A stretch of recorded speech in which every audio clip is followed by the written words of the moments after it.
السلام عليكم، أهلا وسهلا بكم في فيديو جديد على قناتكم ياسين سبورتس. فيديو اليوم سيكون بعنوان: المنتخب المغربي يحرز الكان للمرة الثالثة بعد نهائي مثير أمام مدغشقر.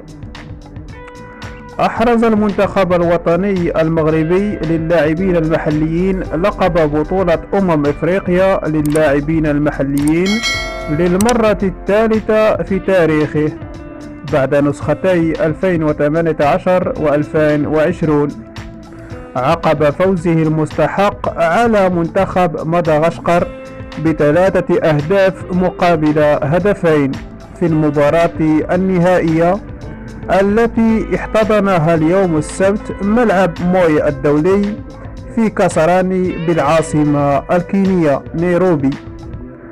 دخل أسود الأطلس المباراة بعزيمة واضحة وفرضوا ضغطا مبكرا على دفاع الخصم، وكادوا أن يفتتحوا التسجيل عبر أسامة المليوي، غير أن منتخب مدغشقر فاجأ الجميع باقتناص هدف التقدم في الدقيقة 9 بواسطة فليسيتي مانوهاتو، وجاء الرد المغربي سريعا حيث تمكن يوسف مهري من تعديل النتيجة في الدقيقة 27 بعد تمريرة محكمة من خالد بابا، قبل أن يمنح أسامة المليوي التقدم للمنتخب بهدف ثان في الدقيقة 44 لينهي المغاربة الشوط الأول متفوقين بهدفين مقابل هدف.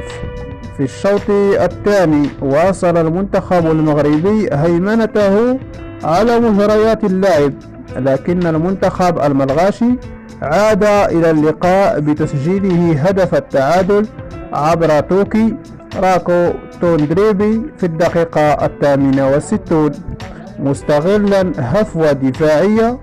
وفي وقت كانت المباراة تتجه إلى التعادل عاد أسامة المليوي ليوقع هدف الفوز في الدقيقة 81 بتسديدة قوية من خارج منطقة الجزاء، مؤكدا علو كعبه وحسما مغربيا مستحقا للاعب القاري.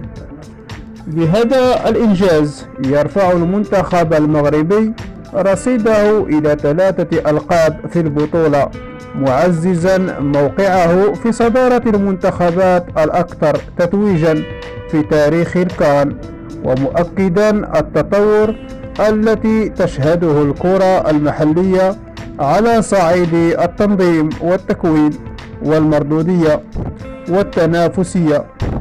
يشار إلى أن منتخب السنغال نال المركز الثالث عقب تفوقه على السودان بركلات الترجيح ب4-2 بعد نهاية الوقت الأصلي للمباراة بالتعادل الإيجابي 1-1.